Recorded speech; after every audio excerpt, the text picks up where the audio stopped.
구독자 여러분 안녕하세요. 무지개건강 박승입니다. 또 한 주는 건강히 보내셨나요? 하루를 건강하게 보내는 게 지난주 동영상에서 말씀드렸죠. 어쩌면 10년 그리고 남은 여생에 건강히 지낼 수 있는 방법일 겁니다. 특히 요즘 같으면 이제 더워서 날이 더워지고 저녁 때 주무시기도 조금 어려울 수도 있는데 어쨌든 간 푹 주무시고 수분 섭취 좀 하시고 너무 싱겁게 음식 드시지 마시고 그런 하루하루가 모여서 또 우리의 건강을 유지할 겁니다. 자, 지난주에 이어서 8장 간질 치료제 얘기를 할까 말까 사실은 고민입니다. 이제 간질이라고 안 하죠. 전내증이라고 하죠. 근데 이제 우리 역사에서 우리나라 역사뿐이 아니고 세계 역사에서 유명한 사람들 뭐 예를 들어 소크라테스, 아리스토텔레스, 피타고라스들은 이제 간질 환자였던 것으로 추정되고요.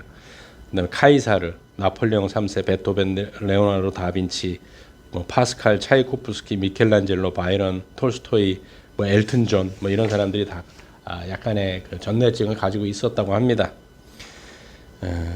근데 이제 이거는 별도로 이렇게 하는 것도 한데 여기서 한 가지만 말씀을 드리면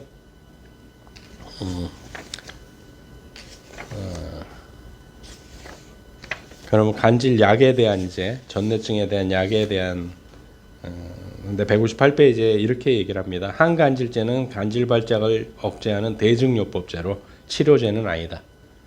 특히 특발성 간질 환자는 유전자의 변이에 의해 쉽게 뇌의 신경세포가 과도하게 방전되는 것으로 보이므로 발작을 억제했다고 해서 간질이 나았다고 확신할 수는 없다.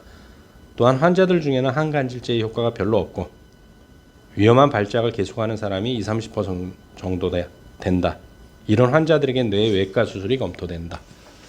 그래서 사실 되게 슬픈 이야기 중에 하나이기도 한데요.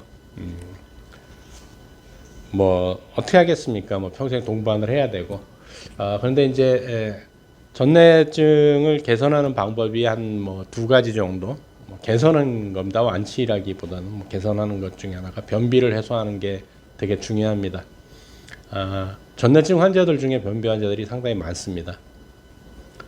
그게 이제 전내증 때문에 변비가 생긴 건지 아니면 변비에 의해서 전내가 생긴 건지 이거 한의학적으로 접근해서 말씀드린다고 한다면 우리 조상님네들은 항상 그 말씀을 하셨어요. 장청 있고로 뇌청이라고. 전내증이라는 게 결국은 이제 뇌에서 과잉 반응을 하는 거기 때문에 장이 깨끗하지 못하면 뇌도 깨끗할 수가 없는 겁니다. 그래서 똥을 잘 싸는 것 중에 하나고요. 또 소식을 하는 것도 그 중에 한 가지 방법이라고 합니다. 전내증은 이렇게 넘어가는 걸로 하고요. 9장은 인플루엔자 치료제. 타미플루는 감염 직후에 바이러스 증식을 막는다. 자, 여기서 이 말을 잘 음미하셔야 됩니다. 사실은 바이러스의 증식을 막는다는 거지 바이러스를 죽인다가 아니에요. 그러니까 치료제가 아니란 말이에요. 타미플루도. 코로나19 때 뭐 예전에 뭐 저기 뭐 사스 때나 뭐 엄청나게 애들 드셨잖아요. 처방받은 약은 끝까지 다 드셔야 됩니다. 3일치를 처방받았으면 3일치는 다 드셔야 됩니다. 맞춰서. 그래야만 증식을 막을 수 있는 겁니다. 그래서 이제 160페이지에 보게 되면 세계적으로 유행한 신종 인플루엔자 바이러스라고 이제 합니다. 이제 감기에 대한 얘기들이 나오는데 감기는 병원체의 감염에 의한 상기도의 급성염증이다. 상기도. 즉 감기는 바이러스나 세균에 감염돼 목이 붓는 병이다. 열이나 재채기, 콧물 등이 나오는 감기 증상은 실제로 목의 점막에서 병원체가 번식했기 때문에 일어나는 합병증에 지나지 않는다. 자, 여기서 감기는 바이러스나 세균에 감염되는 목이 붓는 병이다라는 얘기예요. 감기의 원인이 되는 병원체의 90%는 바이러스다. 바이러스. 코로나19 바이러스였잖아요. 그래서 항생제가 의미가 없는 거였어요. 그러면 이제 세균에 감염돼서 생기는 것들, 그걸 인플루엔자라고 하죠. 그럴 때는 항생제는 드셔야 되겠죠. 근데 일반적으로 우리가 걸리는 감기에 대해서는 이걸 드셔봐야 의미가 없습니다. 정말. 근데 왜 우리 아이들이 감기 걸리면 병원 가서 그렇게 항생제를 처방받으시는지 모르겠고 왜 그거를 처방을 해주는지도 모르겠어요. 의사 선생님들이. 164페이지에 인플루엔자에 대한 얘기가 나오는데 인플루엔자는 감기와 마찬가지로 바이러스 감염으로 걸리지만 보통 감기와는 수준이 다른 위험하고도 고약한 병이다. 인플루엔자 바이러스도 상기도의 급성 염증을 일으킨다는 점에서는 보통 감기와 병원체와 다를 바가 없다. 그러나 인플루엔자 바이러스는 리노바이러스 등과 비교해 볼 때 감염력이나 독성이 훨씬 강하고 일단 유행하기 시작하면 국내에서만 매년 겨울 1,000만 명이나 되는 사람들이 감염되며 그중 1,000명 정도가 사망하는 일도 결코 드물지 않다. 그래서 스페인 독감 얘기가 나오거든요. 이 스페인 독감은 참 억울할 거예요. 스페인 입장에서 보면. 왜냐하면 스페인에서 쭉 퍼졌기 때문에 스페인 독감이라고 하는데 사실은 이 스페인 독감은 원래 정식 명칭으로 그 유래를 따져본다고 하면 미국 독감이어야 돼요. 왜냐하면 미군들에 의해서 이게 전염이 된 거거든요. 스페인 내전에 참전한 미군들이 일으킨 질병이 뭐냐면 스페인 독감이에요. 예. 근데 이제 스페인 내전에 참석했었기 때문에 이제 스페인 독감이라는 얘기가 이제 명칭이 붙은 건데 원래 스페인 독감 바이러스의 완전한 표본은 북극의 스워드 반도에서 발견되었다라고 러시아와 알래스카 있는 그 일대에서 발견됐거든요. 그러니까 예전에 아주 훨씬 전에부터 있었던 균인 거죠. 그런데 그쪽이 추워지면서 빙하가 덮이면서 묻혀있던 게 따뜻해지니까 계속 풀리는 거예요. 그러니까 앞으로 빙하가 녹게 되고 북극이 녹고 남극이 녹게 되면 그 밑에 있는 우리가 인류가 한 번도 겪어보지 못했던 어떤 세균이나 바이러스들이 틀림없이 우리 몸을 침범할 겁니다. 이거 버틸 수 있는 건 약이 아니거든요. 면역 체계죠. 면역을 키우셔야 됩니다. 자, 169페이지에 인플루엔자 바이러스의 종류와 백신 제조 이렇게 하고 신형 인플루엔자 바이러스는 어떻게 사람에 감염되는가? 뭐 이렇게 뭐 야생 조류, 가금류, 돼지, 말, 쥐 등의 포유류 사람에 이렇게까지 아주 광범위하게 감염된다. A형은요. 원래 A형은 야생조류를 제1숙주로 하는 바이러스로 야생조류 소화기관 내에서 흔히 발견되는데 결코 새에게 인플루엔자 증상을 일으키지 않는다. 그러나 이 바이러스의 유전자가 돌연변이하거나 가금류나 돼지 몸속에서 다른 타입의 A형 바이러스와 결합해 유전자가 섞이게 되면 아주 고약한 바이러스로 탈바하는 경우가 있다. 그래서 뭐 닭이나 뭐 이런 거에 이제 뭐 지금 뭐 브라질인가 거기서도 그 닭에다가 그 이거 AI가 AI죠. AI 인공지능이 아니고 인플루엔자가 퍼지는 바람에 우리나라 수입이 지금 못할 겁니다. 그래서 닭값이 또 치솟는 이유 중에 하나가 또 이거죠. 조류 인플루엔자 때문에. 인플루엔자에는 종류가 다양하며 예를 들어 현재 문제가 되고 있는 독성이 강한 조류 인플루엔자는 H5N1형이라 부르는데 여기서 H와 N은 바이러스 표면에 돌출된 단백질의 종류를 나타내는 기호이다. 뭐 그러니까 이것까지 우리가 알 필요는 없지만 174페이지에 이제 보세요. 인플루엔자 백신은 달걀을 이용해 제조하므로 장기 보존이 어려워 미리 만들어 둘 수가 없다. 게다가 인플루엔자를 예방하기에 충분한 양의 백신을 제조하려면 몇 개월이나 걸리기 때문에 독감이 유행하기 시작한 후에 그 바이러스에 맞는 백신을 만들기 시작해서는 도저히 시간에 맞출 수 없다. 그러므로 매년 봄에 연구기관에서 그 해에 유행할 바이러스 종류를 예측해 발표하고 제약회사가 이를 토대로 백신을 제조한다. 어떤 해에는 예측이 빗나가 인플루엔자가 대유행하는 경우도 생긴다. 또 이런 방법으로 신종 인플루엔자에는 전혀 대응할 수 없으므로 스페인 독감처럼 폭발적으로 인플루엔자가 만연할 가능성도 있다. 그러니까 A형이 유행할 거다라는 예측이 돼서 A형을 만들었는데 B형이 와버릴 수도 있다는 얘기예요. 그럼 A형 맞았는데 B형은 소용이 있느냐? 소용없다는 얘기죠. 그래도 우리는 또 악착같이 다 맞죠. 그죠? 슬픈 얘기예요. 타미플루는 A형과 B형의 인플루엔자에게 모두 효과가 있는 것으로 보인다. 타미플루는 바이러스 증식을 저해하는 작용을 하므로 감염 직후, 즉 바이러스 수가 아직 적을 때 복용하면 증상이 악화되는 것을 막을 수 있으나 일단 증상이 진행되고 나서는 그다지 효과가 없다. 그러니까 초창기에 먹어버리면 증식을 못하게 막기 때문에 몸에 큰 데미지를 안 준다라는 얘기죠. 근데 이미 한 거 가지고는 의미가 없는 거죠. 바이러스는 내 몸이 이겨내는 것이지 약으로 이겨낼 수 있는 방법은 제로입니다. 그래서 9장이 끝나면서 10장은 이제 항히스타민제에 대한 얘기가 나옵니다. 히스타민은 면역계가 보내는 위험 신호다. 180페이지에 이렇게 얘기를 합니다.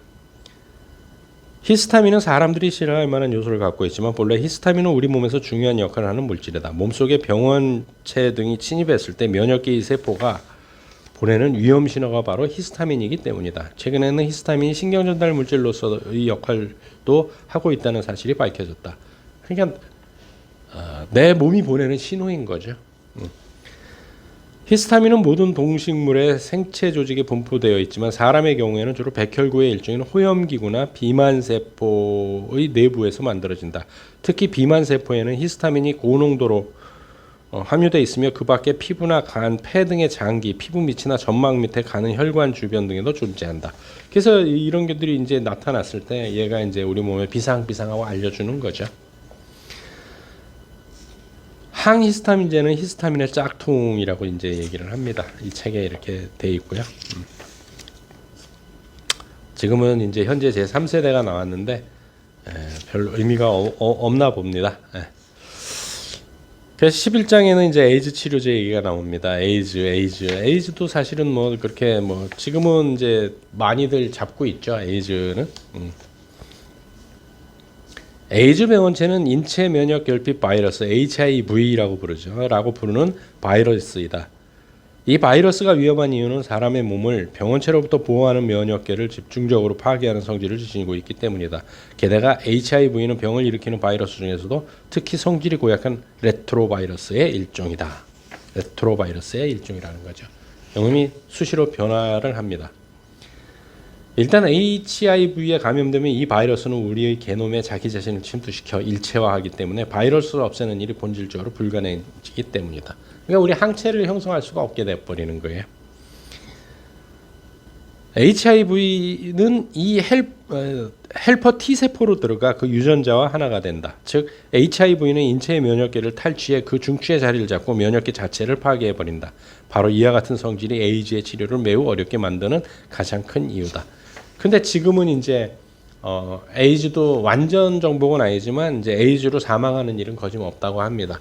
뭐 여러 가지 약을 칵테일해서 먹으면 조절이 되긴 되나 보더라고요. 그래서 뭐 안 걸리는 게 가장 좋은 거고요.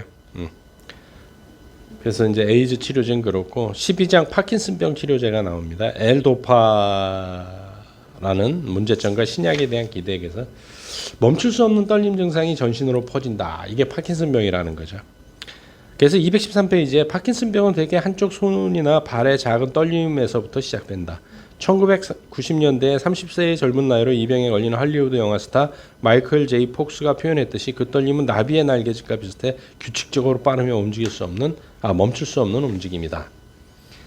그래서 이제 뭐 손을 떨 수도 있고 뭐 대표적으로 무하마드 알리 권투 선수 그 사람이 이제 파킨슨에 걸렸었죠.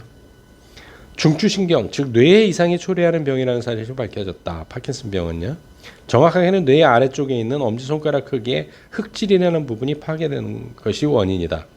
흑질에 있는 신경세포는 축색돌기라고 하는 긴 가지를 뇌의 다른 영역에 뻗치고 있다. 우리가 의도적으로 운동할 때는 뇌 내에서 복잡한 신호교류가 이루어지므로 몸의 각 부분에 명령이 떨어지는데 흑질은 그 신호 네트워크의 일부를 이룬다.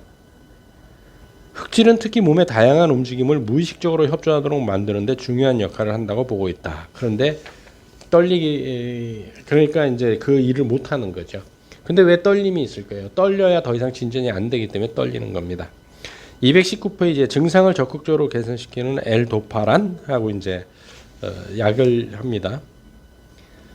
환자는 분명 몸을 움직이고 말을 하거나 웃을 수 있게 되었지만 일부 환자의 경우 엘도파가 투여된 후 심한 구역질과 심장의 고동이 빨라져 가슴이 울렁거리는 증상이 나타났다. 극도의 흥분 상태에 빠져 과도한 애정 표현을 하거나 피해망상에 사로잡혀 세댄 소리를 질러대는 환자도 있었다. 이상 성적 욕구에 의해 이 사람 저 사람 가리지 않고 아무나 끌어안고 하던 한 환자는 마침내 구속되는 사태까지 벌어졌다. 이처럼 많은 환자들에게 혀를 메롱하고 내밀거나 손으로 몸의 이곳저곳을 더듬는 등 이상한 행동을 나타낸다. 그게 이제 엘도파의 이제 부작용이죠.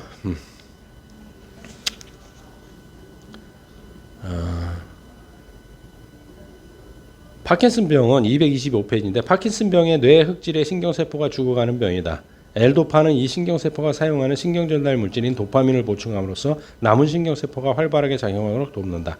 그러나 L도파에 의해 증상이 가벼워지기는 하지만 이 약이 죽은 흑질의 신경세포를 살릴 수는 없으며 신경세포가 죽어가는 것도 막을 수는 없다. 그러므로 흑질의 신경세포가 이미 죽어버렸다면 아무리 도파민을 보급해도 아무 소용이 없다. 별로 큰 도움이 안 되는 거죠.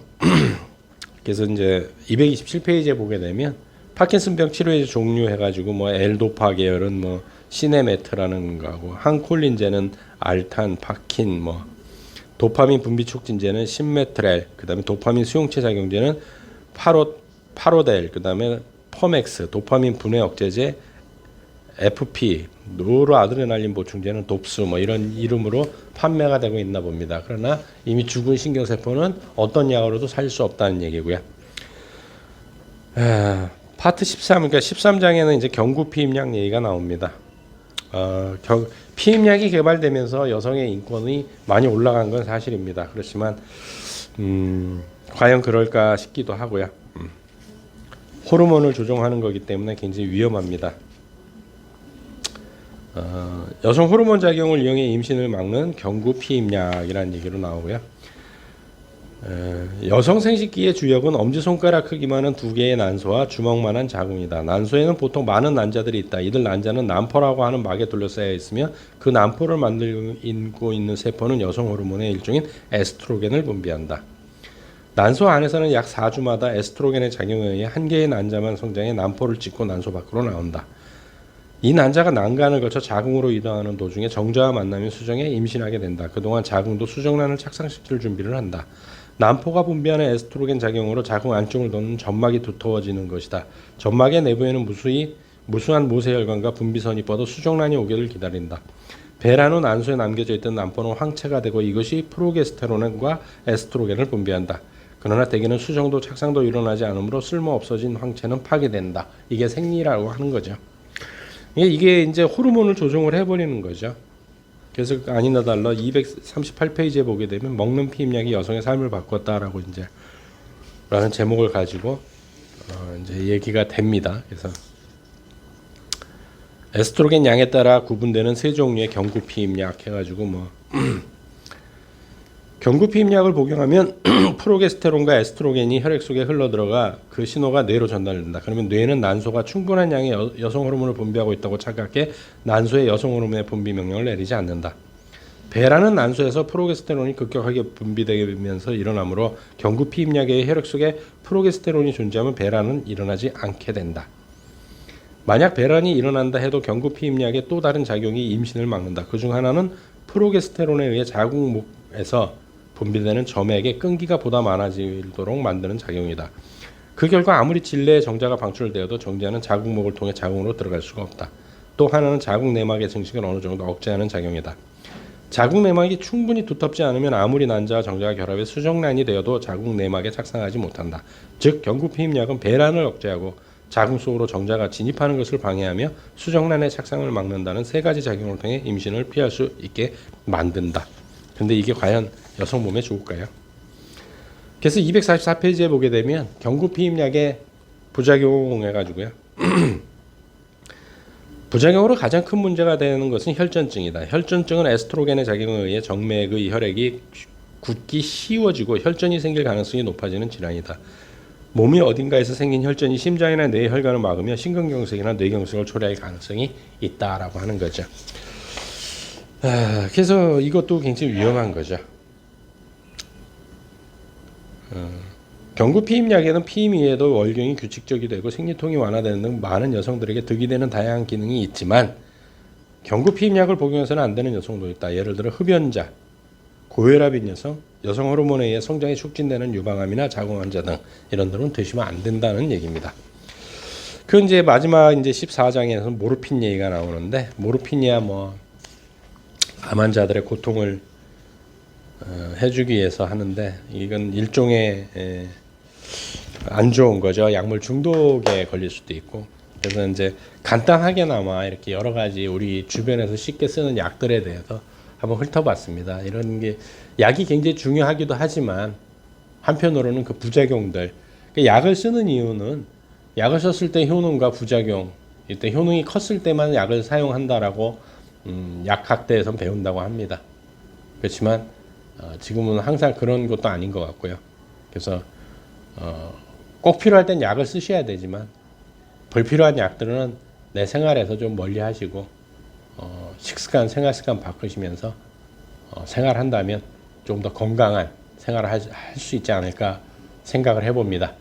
다음 주에는 더 좋은 책을 가지고 만나 뵙도록 하겠습니다. 수고하셨습니다.